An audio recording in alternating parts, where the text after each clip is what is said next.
让邪恶法师自带核弹，四族谁能获胜？操作方法很简单，我们制造一名邪恶法师，在特质中加入核弹网语，配合法师的闪现技能，可以实现随机发生核弹爆炸的效果。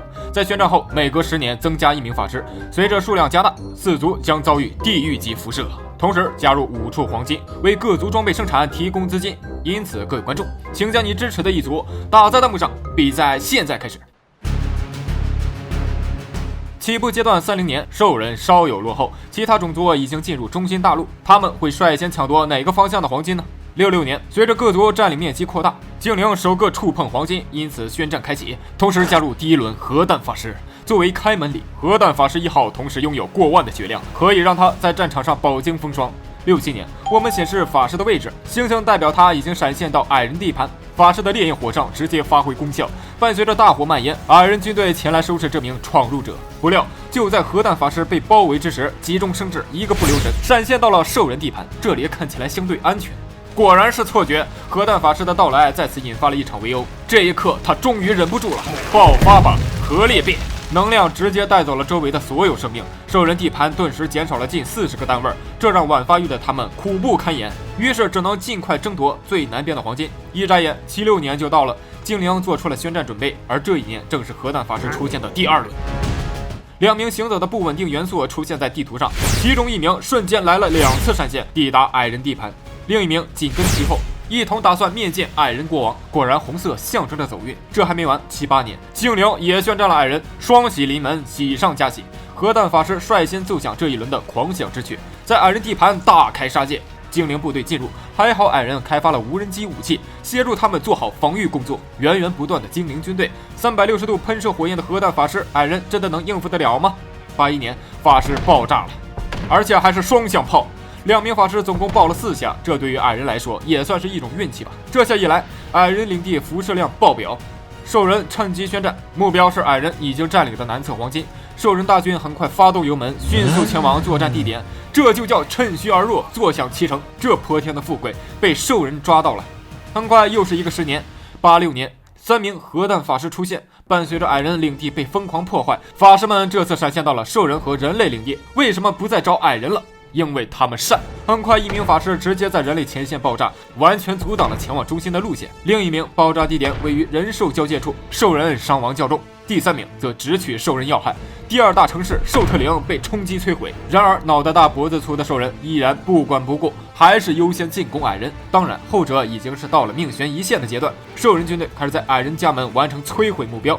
89年，人类出手相助，宣战兽人。等待了这么多年，人类不仅人口最高，最重要的是占领了2处黄金，而且中线的黄金也极有可能得手。兽人已经不再是个危险。而且就在人类宣战1年后，精灵也打算停战了。兽人便从2为1华丽沦为1为2。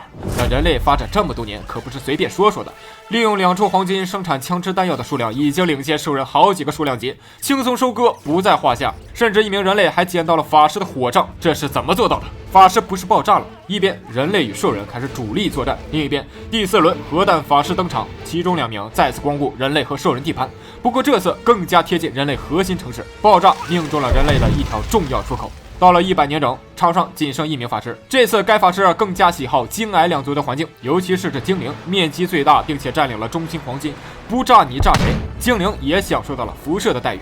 106年，兽人与矮人停了战，5名法师出现，可意外也跟着出现了。这5名法师如同商量好了，一同原地爆炸，把中心黄金都给炸没了。精灵失去了一方面经济收入，不得已再次发动向矮人的战争。可以看到，精灵的领土已经超越中线，矮人要想死里逃生，有什么好的办法吗？到了116年，6名法师风骚登场，这次没有原地爆炸，其中1名闪现到了人兽前线，当场带走了一支兽人军队。为了保险起见，我们用磁铁把法师分散开来，通话就切断了。兽人率先挨了一下，另1名来到精灵主要阵地，同时奇迹发生。谁能告诉我，为啥小精灵活了下来？这难道是传说中的未成年保护？做得对，核弹只针对参与战争的成年种族。另外还有1名法师发生了变异，身患巨大症，血量增加了，但视为目标更明显了。121年，战争同时停止了，人类与精灵结盟。话说怎么给人类一顿吹，这是又要走逆风的节奏。不过结盟后倒是呈现出一种碾压的气魄。既然如此，矮人也顺势加入。兽人再次达成孤勇者成就。到了126年，没想到这一名法师撑到了这一轮，加上新一轮的数量，总共8名法师对战场进行扰乱。我们都懂，随着面积的扩大，接触法师的概率就提高了。现在多数核弹法师都在人精矮联盟这边。精灵国王意识到了这一点，要趁爆炸发生前消灭兽人。但是精算不如天算，核弹法师才不管这些。灵魂核弹模式已开启。136年，更多的法师留了下来，加上这一轮的8个，场上已经存在12个核弹隐患。就像之前说的，联盟虽然宣战了兽人，但随着辐射之地变多，推进速度放慢，爆炸次数增高，人精矮的领土迅速缩小。149年，由于影响过大，一轮连环爆炸过后，核弹法师不再出现，兽人也算是获得了一丝机会。到了160年，人矮两族已经派不出兵了，重任只能放在精灵身上。看似联盟，实则孤军奋战。第一波进攻开始，兽人成功防御。180年，精灵发动第2次进攻，兽人再一次抵抗成功。190年，精灵第3次进攻，这一次差点又要失败，不过矮人终于提供了援军。很快，人类的援军也赶到了。精灵终于想起自己拥有一支联盟，讨伐兽人的总攻打响。210年，在多军的包围下，兽人战败淘汰，人精矮联盟也面临解体。不过解散后，三方领地还是比较平均的，现在就要看谁抢得快了。同时，在兽人之地全部铺满黄金，先到先得。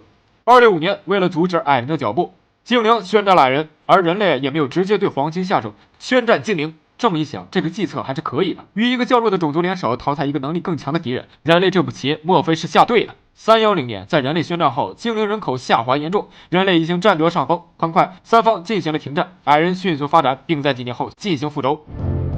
352年，精灵完全败退，矮人同时进入兽人之地获取黄金，矮人占得黄金2/3，人类占领剩下的1/3。矮人大军同时攻入精灵主城。380年，精灵战败淘汰，人矮两族进行瓜分。358年，人类宣战矮人，谁将获胜？让我们进入终局一战。